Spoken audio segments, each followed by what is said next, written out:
Thank you, Rachel. So like she said, we are the team who has been working on researching federal and state programs for people with disabilities. I am Fatima. I am a rising senior at UCLA. Hi, I'm Natasha. I just graduated from UCSB. Hi, I'm Songhi. I'm in the 5th year at UCSB Graduate School. Hi, I'm Sanju. I am a rising sophomore at UT Austin. And I'm Josephine, and I'm a rising junior at Northwestern.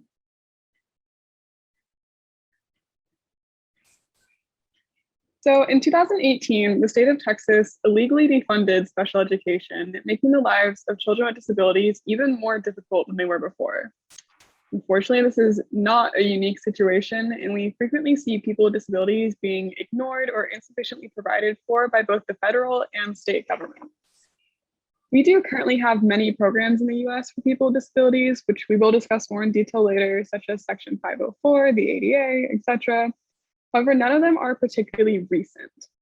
The inclusion of people with disabilities in Medicare and Medicaid, as well as the ADA, were some of the biggest milestones in the US disability rights movement, but they were also arguably the largest recent ones, happening over 30 years ago. Despite these programs, people with disabilities are still twice as likely to suffer from major health concerns like diabetes, less likely to get an undergraduate degree, and significantly less likely to have a job, regardless of educational achievement. We also see people with disabilities treated as a low priority in terms of trending issues, not being a hot topic, as exemplified by Texas's blatant failure to comply to special education standards. We also see a lack of transparency, a ridiculous amount of bureaucratic red tape, and even once programs exist, a restriction on expansion and portability between states. Simply put, what we have now is not enough. Our research centered itself on the question, what are the government-funded programs for people with disabilities and how are they actually helping? We took a special focus on Texas and California as they are both large states with similar demographics, but generally opposing political ideologies. For our primary method of research, we reached out to people with disabilities and disability advocacy groups with a survey about their experiences using government programs. We also interviewed government officials and disability researchers to give us a better context for our secondary data. For that secondary data, it consisted mainly of the official government budgets in the field of healthcare, education, and employment. These budgets were analyzed over a 20-year period from 2000 to 2020 as best as we were able to find available data, and then looked at for changes or lack thereof over time. So this is a rough outline we've come up with of the establishment of different programs that we found and the ones we did research on over the course of our project. So as we can see, the oldest one is all types of veterans programs, so like veterans disability benefits and pension, dating all the way back to the end of the Revolutionary War. And then throughout the 1900s, we have workers' compensation being established in the early 1900s. Medicaid and the Social Security Disability Insurance, which were both established by amendments to the Social Security Act in 1965. Black Lung Program, which is like workers' compensation, but specifically for minors, was established in 1969. Medicare was established before 1972, but in 1972, it was extended to people with disabilities, as well as supplemental security income was established, special education and fair and appropriate public education for all children with disabilities was established in 1975. And then the most recent two programs that we found are the Ticket to Work program in 1999 and the Pathways program in 2010. But we can kind of see based on the timeline that there hasn't been as many major programs established for people with disabilities in the past 20 years or so, aside from the Pathways program. So there hasn't really been much action at the federal and state level after the disability rights movement kind of slowed down in the late 1900s. So these are our first key findings. Basically, we can see on the left that the total federal budget has gone up almost 600% since 2000. So that's a little bit over 1 trillion in 2000 to 6.5 trillion in 2020. But on the right, we can see that the amount of that money that's been allocated towards disability hasn't increased at the same rate. It's only increased by about 300%. So it's gone from just over 200 billion in 2000 to 600 billion in 2020. So not only have they not increased at the same rate, but disability spending has actually decreased as a percentage of the overall federal budget from 11.4% of the overall federal budget in 2000 to 9.2% in 2020. So it kind of shows that the federal government has lost interest in funding disability, and it's not funding it at the same rate as other programs within the federal budget. So this is just an example specifically within California. We can see a similar decline from about 29.1% in 2011 to 22.71% in 2019. There was a slight increase in 2020 and 2021 to about 28.3% after COVID. But as we can see in the proposed 2022 budget, the decline is increasing again. So therefore, we can see that the disinterest in funding disability has extended from the federal level to the state level, at least in California. So diving a little bit into healthcare in terms of Medicare and Medicaid. Medicare and Medicaid, which are administered by the U.S. Department of Health and Human Services, was established, as Fatima said, by 1965 amendments to the Social Security Acts. However, Medicare benefits weren't extended to people with disabilities until 1972. Medicare mainly provides healthcare for the elderly and/or disabled, while Medicaid provides healthcare for low-income individuals, including people with disabilities. Disability is an eligibility category for both programs, but neither exclusively benefit people with disabilities, so that's something important to keep in mind. The application and qualification process is what I'm going to talk about here. These health-related programs generally for people with disabilities can be quite long and convoluted. For example, as you see here under Medicare, a potential beneficiary must be receiving Social Security disability benefits or disability benefits from the Railroad Retirement Board for at least 24 months prior to receiving Medicare benefits. However, eligible individuals also have to wait about 3 to 5 months, so up to 5 months to get these benefits. So you're pretty much looking at about a 29-month gap in between wanting to get those services and actually getting those services. If a patient's having a severe health problem, whether mentally or physically, having to wait on the list for months to receive healthcare benefits does not do them very well at all. Additionally, many individuals on Medicare still require a second insurance due to the program's encouragement of other private plans. According to Kaiser Permanente, 79% of people with disabilities below the age of 65 who receive Medicare benefits still have an additional insurance plan. So that may point to a lack of effectiveness in Medicare healthcare coverage overall for people with disabilities, especially those on the younger side. So over the past 20 years, the total health and human services budget has increased by more than 300%, but expenditures for Medicare and Medicaid haven't matched that. Kind of like what Fatima showed with the federal budgets. Overall, the budget has increased itself, and although budgets have increased for Medicare and Medicaid, for people with disabilities, or expenditures have percentage-wise, they haven't gone up really at all. Medicare expenditures for people with disabilities made up 8.3% of the total health and human services budget, only up from 7.7% in 2000. So over a 20-year period, that is not a big increase. And Medicaid expenditures for people with disabilities made up 11.9% of the total health and human services budget, which percentage-wise is actually down from 19% in 2000. So the next finding we wanted to talk about was Medicare and Medicaid in terms of Texas versus California. So we did a bit of a comparison of Texas versus California as previously described because they have similar demographics. Our latest finding found that in Texas, there are approximately 6 million adults with disabilities, according to the CDC, and on average, $56.7 billion, or 32% of the healthcare budget in Texas was allocated towards people with disabilities in 2019. This comes out to about $17,189 per person. Along the same lines, 38% of California's overall budget or healthcare budget was allocated towards people with disabilities, and there are a total of about 7 million adults with disabilities in California, which came out to about $19,949 per person with a disability. This is about a $3,000 difference, and I find it significant because Texas has about 1 million less individuals with disabilities and is actually spending less per person with a disability, which I think is rather important to point out. This may be a result of political attitudes towards programs that benefit people with disabilities.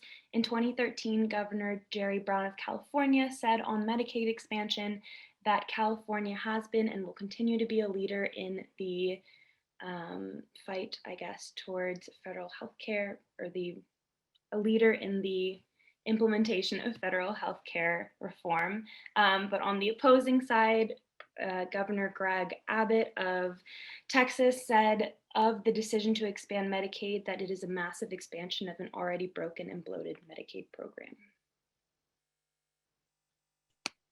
Okay, so to start, SSDI requires some form of prior work experience, while SSI requires financial needs testing, just for, I guess, a tad extra background on both of those programs. Over the past 20 years, the actual Social Security Administration budget has increased by about 300%, so what you've seen with the federal budget. However, the actual funding for both the SSDI program and SSI programs has not increased very much, and in fact, percentage-wise, it's decreased, and as amount of the actual total budget. And this is in contrast to the fact that there's been a 300% increase in beneficiaries over the last 20 years.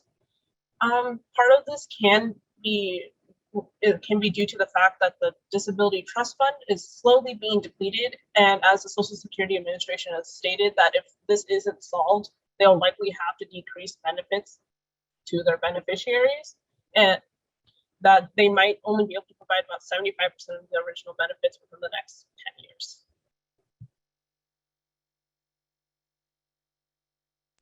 Now I'm talking about special education funding. Section 504, the IDEA and the ADA all establish the right to free and appropriate K-12 public education in the least restrictive environment for people with disabilities through special education programs and individualized education plans. The U.S. Department of Education distributes grants to students to fund these services, including therapies, accommodations, and supports for students with disabilities and mental health issues. Further expenditures on special education increased most significantly between 2000 and 2005. This increase coincided with the No Child Left Behind Act in 2002 and the reauthorization of the IDEA in 2004. Since 2005, however, special education funding has remained relatively stagnant at the national level. This funding trend suggests that evaluation and placement patterns can be biased and harmful towards the marginalized students, which means improperly placing many students with disabilities in separate special education classrooms as a form of segregation. In 2019, the Department of Education was found in violation of the IDEA when the Education Secretary delayed enforcement of a regulation meant to address disparities in special education placements. This implies that some of these federal education funds has been misused to perpetuate further injustices. The next finding is about the state budget for special education in California and Texas. In California, although the disabled student population is substantial and growing, state funding for special education has reduced since 2000 from 4.8 billion to 3 billion. California's disabled student population is very diverse in types of disabilities and levels of need. but the state's local control funding formula does not reflect how students with more severe disabilities need more monetary resources, which leaves districts without sufficient funding. In Texas, on the other hand, the special education budget has increased by 27% since 2015, from $3 billion to $4 billion. This came after a federal investigation found the state to be in violation of the IDEA, as they capped the number of students with disabilities allowed to receive special education services at 8.5% of the total student population. Now I'm moving into the higher education. Federal funding for higher education for people with disability was more difficult to track than special education funding, because funding sources for universities tend to vary based on whether the institution is private or public. But we found that there are drastic and urgent disparities in higher education enrollment and graduation rates for people with disabilities. Undergraduate enrollment rates for people with disabilities are 2 or 3 times lower than that of people without disabilities. Disparity seems to be increasing, and emphasizing that there may be an ineffectiveness of services for people with disabilities that has not allowed them to keep up with this increasing competitive nature of higher education. Okay, so to start, there are a couple of different government-run programs that help disabled individuals find employment. The first one is called the Ticket to Work program, which is run by the Social Security Administration and was created in order to incentivize disabled individuals to return to work. They do this with the help of employment networks, which are private or public organizations that agreed with the Social Security Administration to provide different resources that help disabled individuals be trained to return to employment.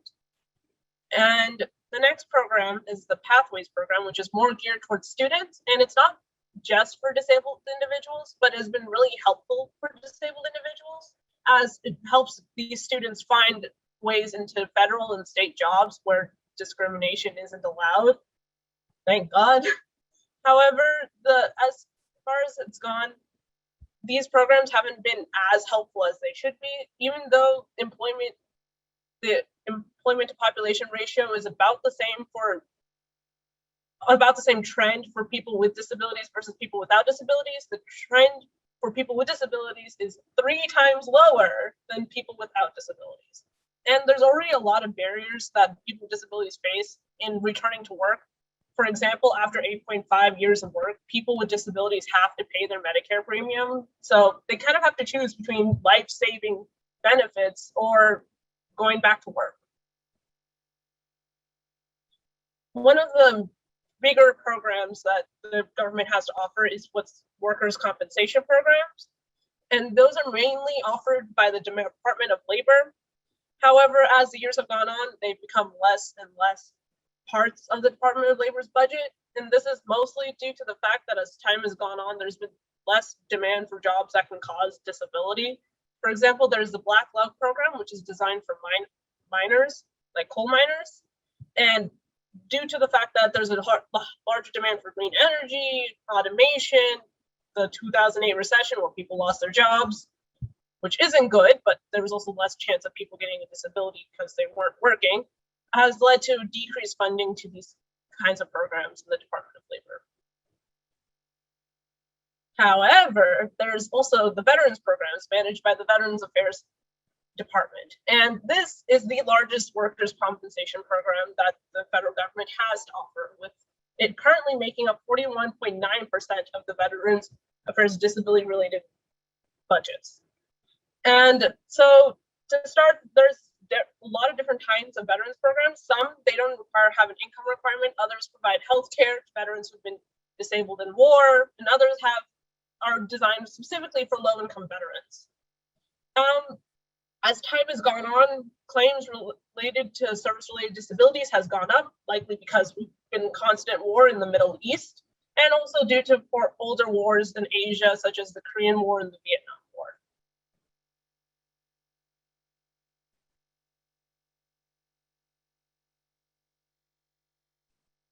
So now we just want to touch on our survey briefly. We unfortunately don't have time to really dig into our findings and analysis of this survey, but if you're interested in more, we would strongly recommend looking at our paper as we do go into much more depth.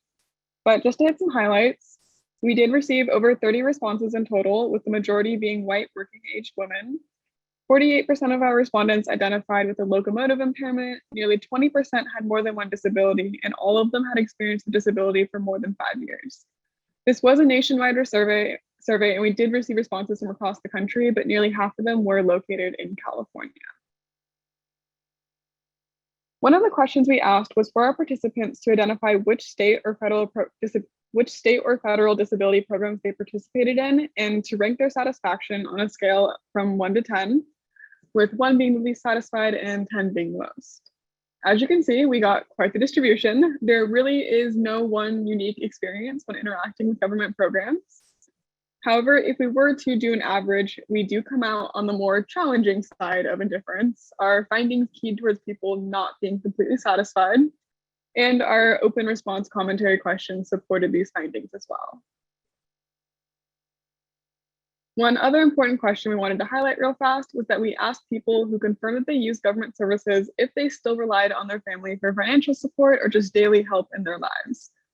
39% said that they often relied on family, 19% said sometimes, while only 13% said never. This indicates the programs in place are in fact insufficient in providing independence for people who utilize them. So based on all of the research we just presented, which was a lot, we've come up with 4 main recommendations for policymakers specifically. The first is to work with organizations like the National Council on Disability, who maybe have done a lot of research and have a lot of data, to establish a central hub of information for people with disabilities on these programs, so they can go to one place and know how to apply, what the eligibility requirements are, what kinds of services they offer, and if they're right for them.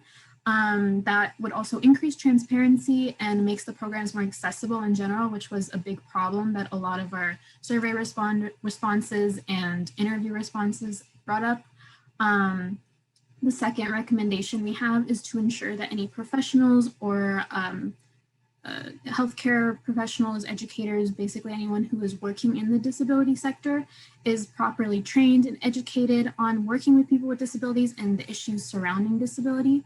The third recommendation we have is really simple and straightforward. Just include people with disabilities in the decision-making process. You know, like the classic quote, "Nothing about us without us," which kind of would help make the programs more effective and increase the overall participation of people with disabilities nationwide, hopefully. And then finally, we did have some trouble finding comprehensive and consistent and data across different resources. So we think that state and federal governments need to increase their transparency on how much they are truly spending in order for us to properly assess whether it's enough. Like sometimes we'd be able to find how much is being allocated towards these programs, but we wouldn't know for sure if they're spending that money or if they're keeping it or something. So that would kind of help clear up this question, and it would help clear up whether or not the programs are really effective, especially considering the people we surveyed are not completely satisfied with them. And then these are some of the next steps we had for researchers. Basically, some of the recommendations we had were that there is a variety of data we couldn't really include in our paper, again, because it was difficult to compile and analyze consistently. So we think that future researchers should focus first on making a clear and concise compilation of the secondary data, making it easier for future researchers after them to draw really definitive conclusions. Additionally, we think that more work should be done to look over the portability of the programs for people with disabilities who might want to move between states, but think that they can't because they can't take their Medicare or their Medicaid benefits with them. Finally, we didn't really have the opportunity to look further into intersectionality in the way that having multiple marginalized identities can impact access to programs for people with disabilities, although we did find a few resources and have a few interviews that touched on those topics. And then finally, some limitations that we ran into during our research is that it was difficult for us to access publicly available federal data before 2005 from the early 2000s, because budgets weren't really required to be posted online at that time. And also a lot of different resources used different metrics, standardizations, or there was no standardization in the metrics that they were using to measure like things like unemployment or budgets.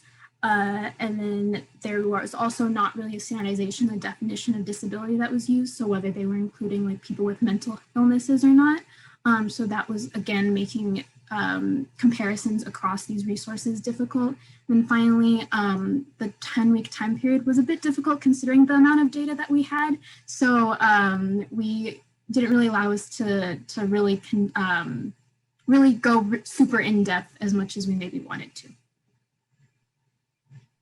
Our overall conclusion is that although there have been more disability-related programs created over the past 100 or so years, not much progress has been made towards overall expansion of these programs. As you saw, many budgets remain mostly stagnant, if not amount-wise, percentage-wise, compared to the overall growth of the budget that they are a part of.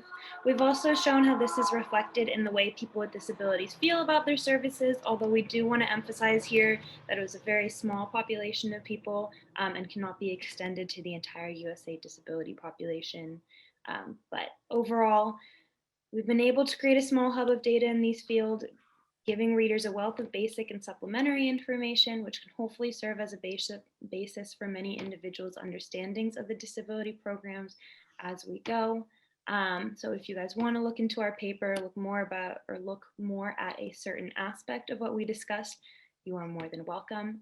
But if you take away anything from this presentation, it's that it's not enough to create a program without the resources it needs to grow. And in order for a program to grow, it needs funding, support, and services that match the population it's serving.